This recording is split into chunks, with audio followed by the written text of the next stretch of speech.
Grown-ups, in between, churning babies. Right about now, is your boy. Hi, this is Yemi Stembridge, and I'm going to take the next few minutes in this short video lecture to provide an overview of culturally responsive education, otherwise known as CRE.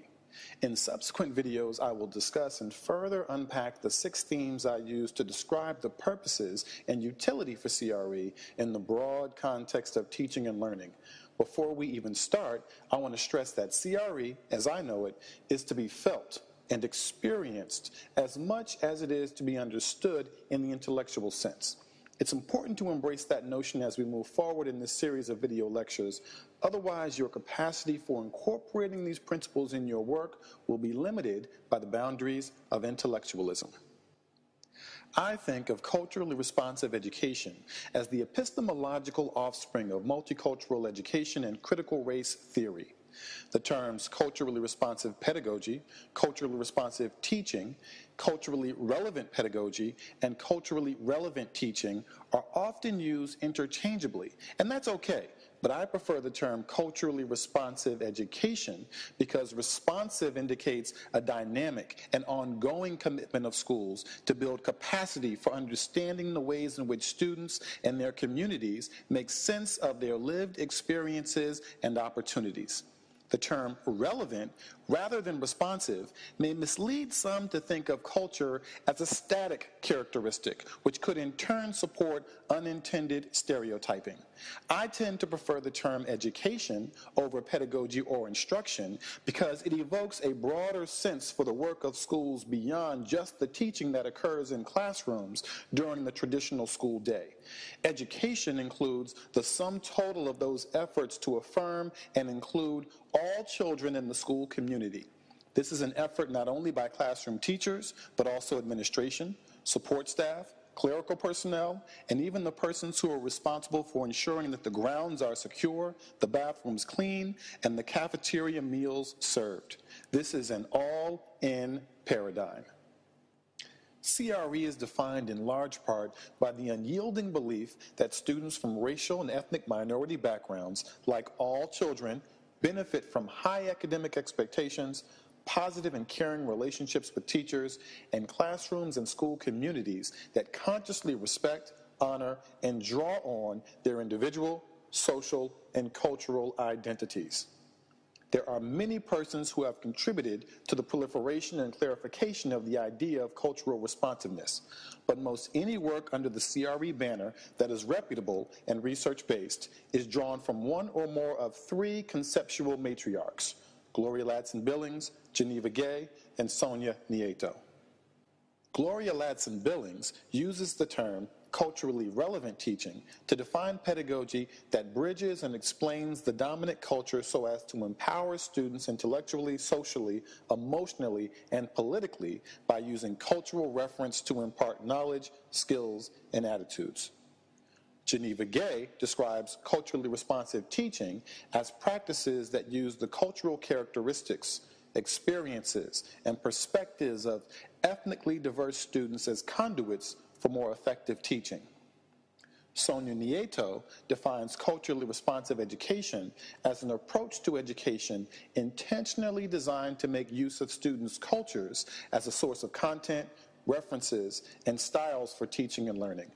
All agree that academic knowledge and skills situated within students' lived experiences and frames of reference are more personally meaningful, have higher interest appeal, and are learned more easily and thoroughly.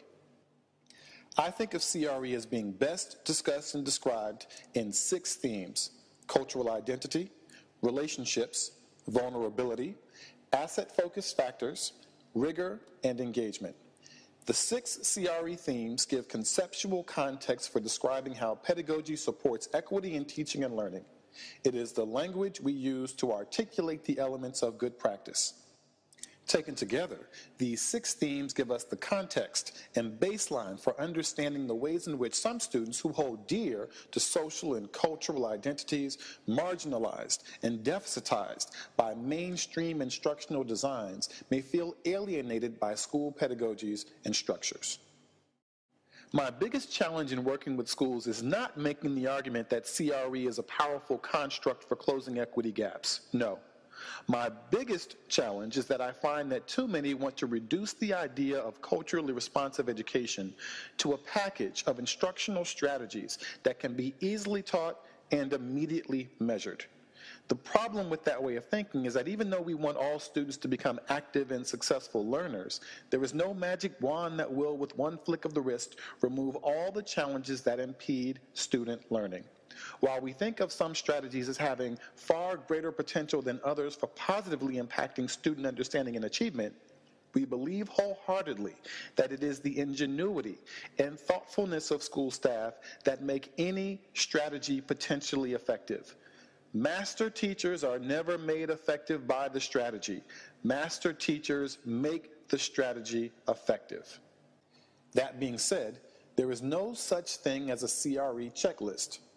CRE is a function of cultural awareness, teaching competencies, and habits of mind that inform how good pedagogy can draw from a toolkit of plain old good practices.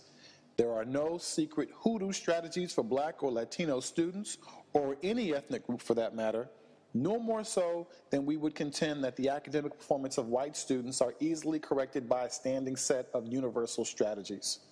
We believe that kids are kids, and carefully considered strategies have the potential to work well in many contexts when teaching sets its lens to respect and understand how student and community perspective is likely to receive the support and inputs offered.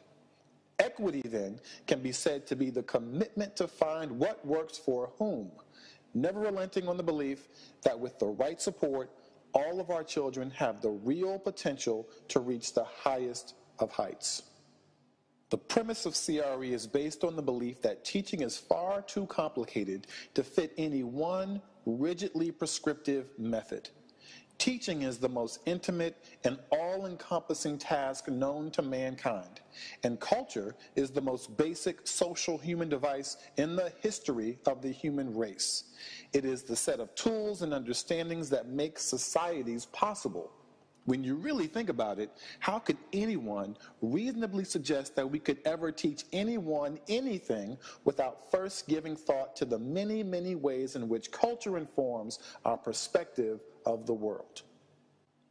At the beginning of this lecture, I emphasized that CRE, as I know it, is to be felt and experienced as much as it is to be understood by the intellect.